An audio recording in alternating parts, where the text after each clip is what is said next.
En el nombre del Padre, del Hijo y del Espíritu Santo. Dice en 2 de Corintios, capítulo 11. Estoy celoso de ustedes y son celo de Dios, pues los he ofrecido a Cristo como una joven virgen a la que yo he desposado con el único esposo.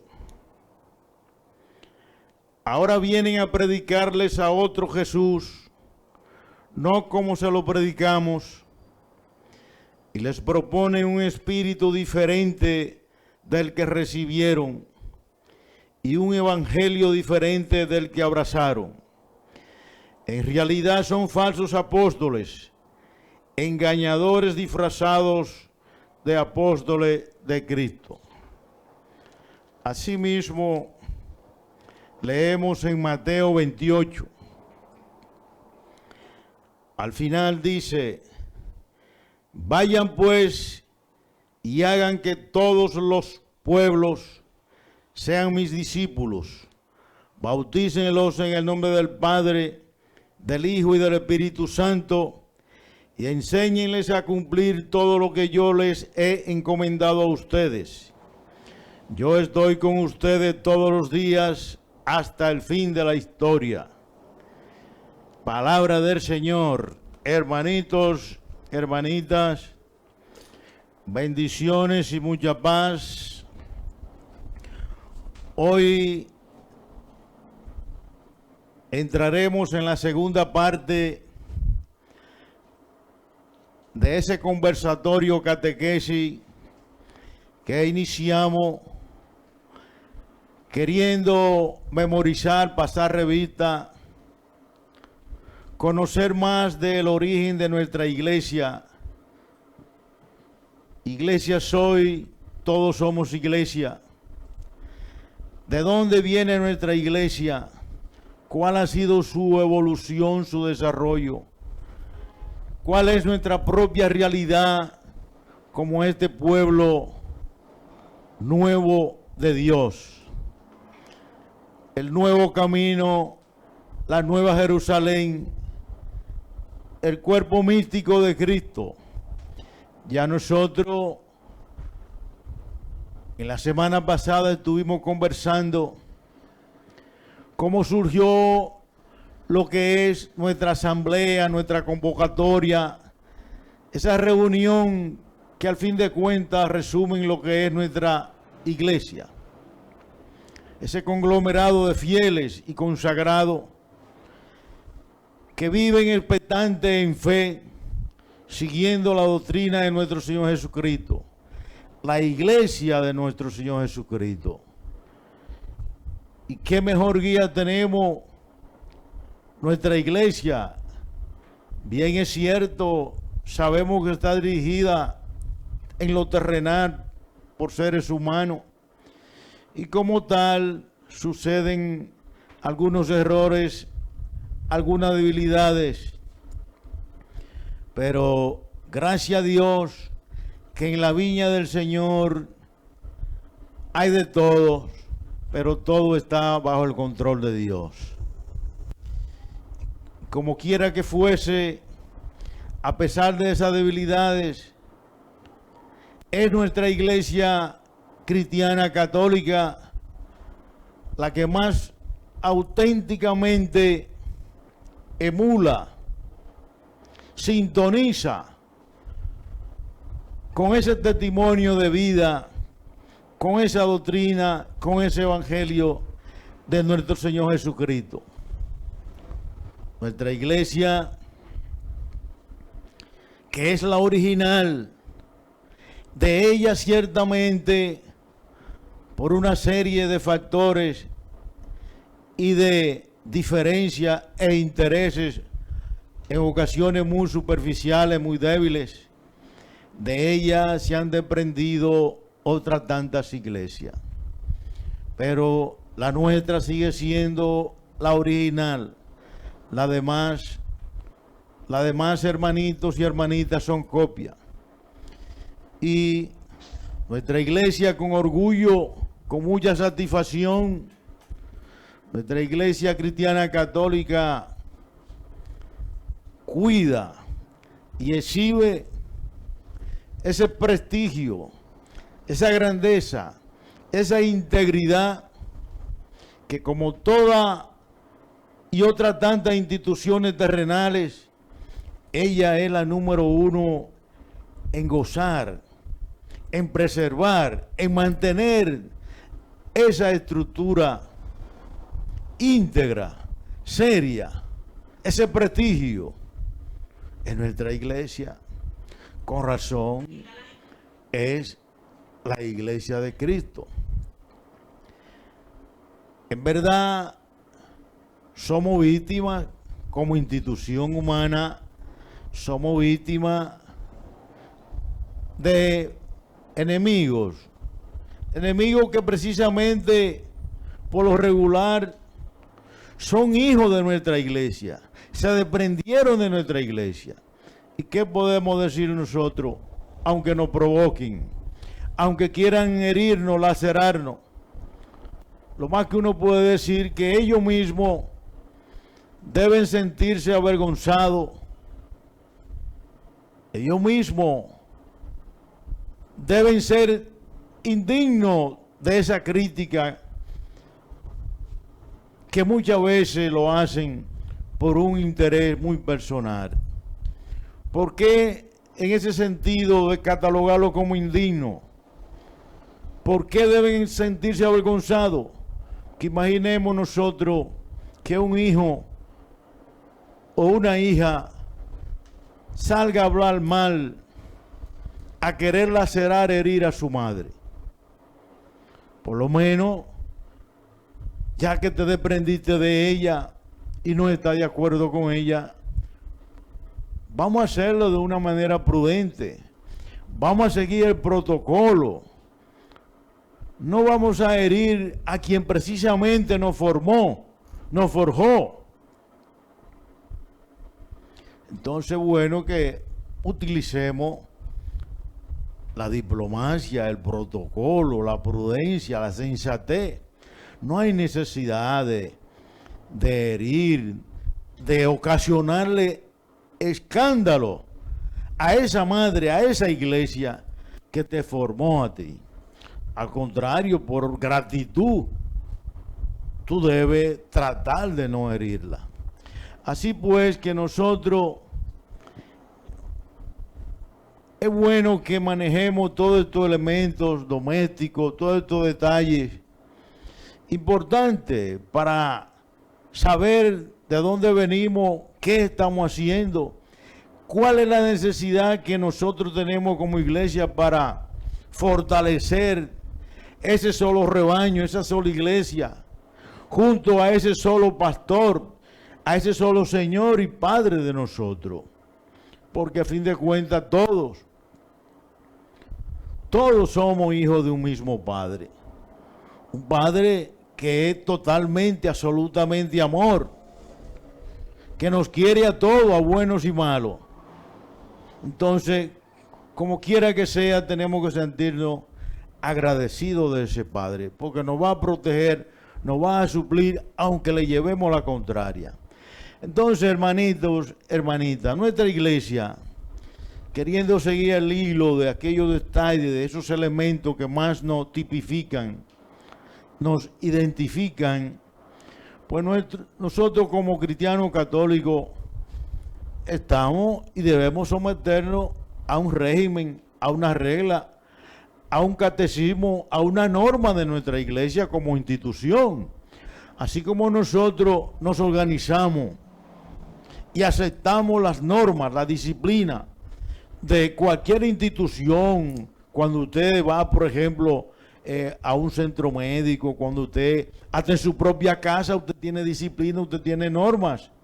Cuando usted va a una universidad, a un centro educativo, pues usted se inscribe allí y usted está aceptando la norma, la disciplina, los reglamentos.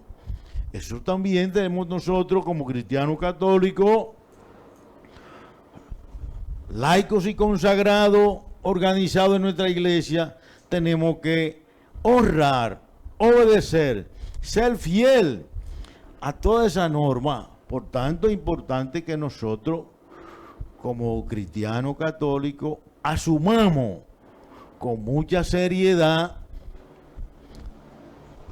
lo que son los 7 sacramentos de nuestra iglesia, haciendo el esfuerzo de respetar su norma, su exigencia, lo que es ese catecismo de nuestra iglesia, sometiéndonos a ella, para que así, con esa fidelidad, con ese amor con que ella nos sirve a nosotros, nosotros le podamos responder a ella. Y así nos estamos haciendo mejores cristianos católicos y al mismo tiempo buenos ejemplares ciudadanos, hombres y mujeres jóvenes, dispuestos a dar fruto, dispuestos a ese amar a Dios sobre todas las cosas y al prójimo como a nosotros mismos, dispuestos a dejarnos guiar, instruir de la gracia, de los dones del Espíritu Santo, a fin de hacer las buenas obras mientras estemos de paso por aquí. Nosotros estamos llamados a ser fieles a nuestra iglesia, a someternos a su régimen. Entonces es bueno, desde un principio, aceptar ese sacramento del bautismo como usted es un principiante dentro de nuestra iglesia, un sacramento de iniciarse, de decir yo soy un miembro, yo soy parte de ese equipo del Señor. ¿A quién no le gustaría hacer fila, ser parte de ese equipo de Cristo, de nuestro Señor? Como nos gustaría a nosotros pertenecer a un buen equipo de pelota, a una buena institución de prestigio, o estar detrás, por ejemplo, de un gran líder. Así a nosotros debiéramos despertar como cristianos, despertar ese interés por no solo querer ser parte de ese equipo, sino comprometernos, vincularnos más. Como él le dijo a Nicodemo, es necesario nacer del agua y del Espíritu. No basta con decir Señor, Señor para entrar al reino de los cielos. Necesario, hermanitas y hermanitos, hacer la voluntad de Dios. Necesario es vincularse, comprometerse, organizarse en todos esos diversos carismas y grupos y comunidades que hoy hacen más sólida, más potente, más fructífera a nuestra iglesia cristiana católica, para hacer las buenas obras, para facilitar las buenas obras. Hoy la realidad de nuestra iglesia es que está supuesta, desafiada. Se le requiere a nuestra iglesia, se le exige a nuestra iglesia, además de velar, de cuidar por lo espiritual de cada uno de nosotros, también ella tiene que velar. Por eso que no tienen voces. Ella está comprometida con una doctrina social que no es que la obliga, sino que por un servicio doctrinal, así como lo enseñó el Señor por amor al prójimo, nosotros como iglesia estamos llamados a velar por ese crecimiento, por esa calidad de vida, por ese desarrollo humano. Por eso yo digo que nuestra iglesia viene siendo como una escuela de enseñanza ininterrumpida que nos mantiene a nosotros expectantes, instruidos en esa doctrina de nuestro Señor Jesucristo, que nos da a conocer ese testimonio de vida a nuestro Señor Jesucristo. Por eso nuestra iglesia, en su autoridad eclesial, es la que nos mantiene a nosotros orientados, expectantes en fe, dándonos a conocer la profundidad de todas esas verdades que están vertidas en esas sagradas escrituras, en la Biblia. A propósito que nuestra sociedad está celebrando el mes de la Biblia. Entonces nosotros tenemos que vivir nuestra identidad cristiana. Pero vivirla está bien, que el apóstol Pablo, por un lado, dice que somos cristianos a nuestra manera. Y eso es cierto en la práctica. Pero demos la importancia a mantener esa comunión, esa comunidad, ese compartir nuestra experiencia, nuestro crecimiento espiritual, compartirlo con los demás para ayudar a los más débiles, para que verdaderamente la obra sea una obra de iglesia, de asamblea, de una comunidad que responde a un solo espíritu, a un solo Dios, a una sola fe, a un solo bautismo, que es nuestra iglesia cristiana católica. Entonces, no nos queda, si en verdad queremos ser fieles cristianos católicos, tenemos que asumir esos sacramentos que como signo, como fundamento de nuestra iglesia, están extraídos de las Sagradas Escrituras. Ella como madre y maestra lo extrae de las Sagradas Escrituras, lo construye, lo edifica de allí para hacerlo práctico en nuestra vida cotidiana. Y qué bueno, démosle gracias, porque recordemos esto, nosotros como cristianos católicos, dentro de nuestras debilidades humanas, que el Señor lo sabe más que nosotros, porque inclusive desde el mismo vientre venimos nosotros con ese pecado original. Entonces nosotros tenemos que entender esto. Tenemos que caminar con la orientación de esa madre y maestra para poder manejar, afrontar y vencer los estorbos, las adversidades, las pruebas que se nos presentan en el día a día. Entonces no nos queda de otra. O somos o no somos. Estamos llamados a asumir esos sacramentos. Que no puedo bautizar porque el niño no tiene conciencia, porque es un inocente. Bueno, pero usted por lo menos, cuando ese niño, usted tiene que llevarlo al médico, él no le dice llévame al médico. Él no tiene conciencia de lo que está pasando y usted lo lleva. O cuando usted tiene que llevarlo a un paseo, o cuando usted lo tiene que llevar a la escuela, él no tiene conciencia de nada de eso y sin embargo usted lo hace. Entonces nosotros como adultos, como padre, como padrino, tenemos que responder mientras tanto ese niño vaya forjando esa conciencia cristiana. Que mañana cuando él sea adulto decida otra cosa, bueno, alabado sea el Señor, pero la semilla, la simiente está ahí. Y el deber de nosotros era dar ese paso conjuntamente con él. Entonces, que yo no puedo asumir el sacramento de la reconciliación o de la confesión, porque yo no le voy a decir lo mío a otro hombre, al sacerdote. Bueno, pero y cuando usted va y se lo dice a un amigo, usted coge todavía más riesgo de que ese amigo se lo diga a otro y riegue su defecto, sus errores, es peor. Y usted lo está diciendo a un amigo. Entonces, por fe, usted entonces conviene más que usted vaya y se decaiga. Tire esa carga a un lado.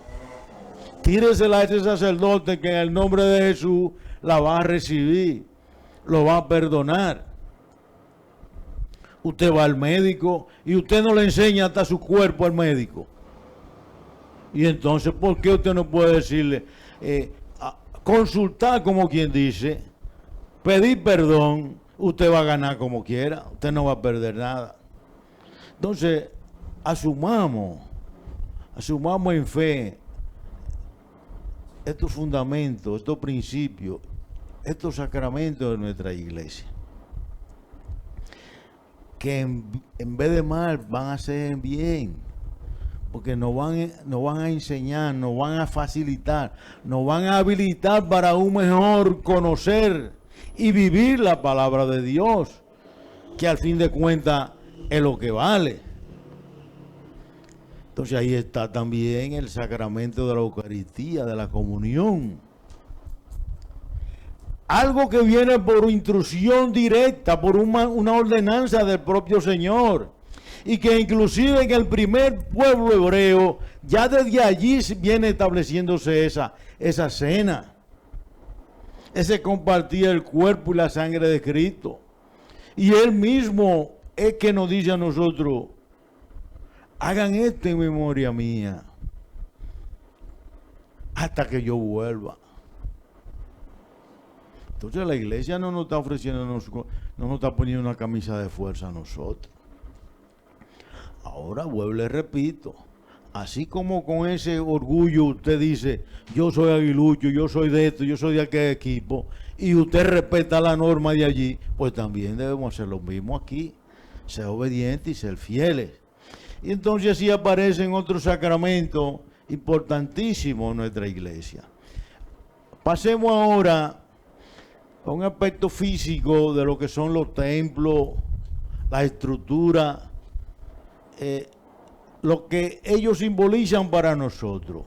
En el aspecto físico, pues nosotros conocemos por su grandeza física, por su arquitectura, por lo poblacional de la región, están lo que le llamamos la catedral, que viene siendo el templo principal de la diócesis.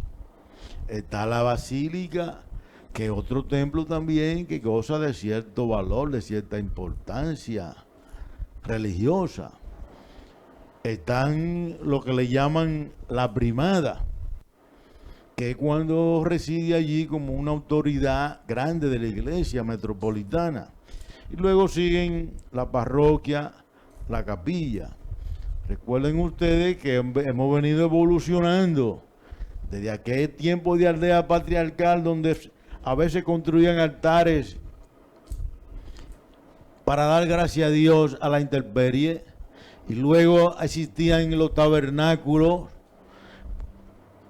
y más luego el templo, así como la sinagoga de mucho uso en tiempo de nuestro Señor Jesucristo. Hoy nosotros, en esta etapa, en esta realidad de nuestra iglesia moderna, en este nuevo pueblo de Dios, pues nosotros tenemos hermoso templo, ya lo decíamos anteriormente. Una cosa capciosa que encontré en mi Biblia y que de seguro muchos de ustedes van a recordar, posiblemente lo vivieran, es que hubo un tiempo en que dentro del templo, dentro de la iglesia, había un lado que era para las mujeres, la zona norte, y para el otro lado sur, allá se sentaban los hombres. Cosa capciosa, ¿verdad? Así como encontré, de acuerdo a la población, de acuerdo al estatus de cada uno de nosotros como fieles cristianos, encontré en esta Biblia una clasificación de iglesia, aparte de toda esta iglesia que hemos hablado de Oriente, ortodoxa, iglesia griega, pues nosotros tenemos aquí la iglesia triunfantes. Dícese triunfante en relación con aquellos cristianos que ya fallecieron, pero que gozan de la gracia de estar disfrutando del reino de los cielos. Están los purgantes, son los que han fallecido, pero que aún están en ese espacio de estar purgando para llegar al reino de los cielos. Y están los militantes, que es la iglesia, que somos nosotros los que aún estamos aquí luchando terrenalmente, queriendo pisar la huella del Señor, seguir el testimonio de vida del Señor para alcanzar el reino de los cielos. aquí en esta iglesia Triunfantes hay un detalle muy significativo para nosotros como cristianos católicos y que a veces suele ser motivo de diferencia y hasta de discusiones. Y es en esta iglesia Triunfantes, que son aquellos hombres y mujeres que ya participan de esa sede, de esa mansión que el Señor fue a preparar para cada uno de nosotros, que disfrutan el reino de los cielos.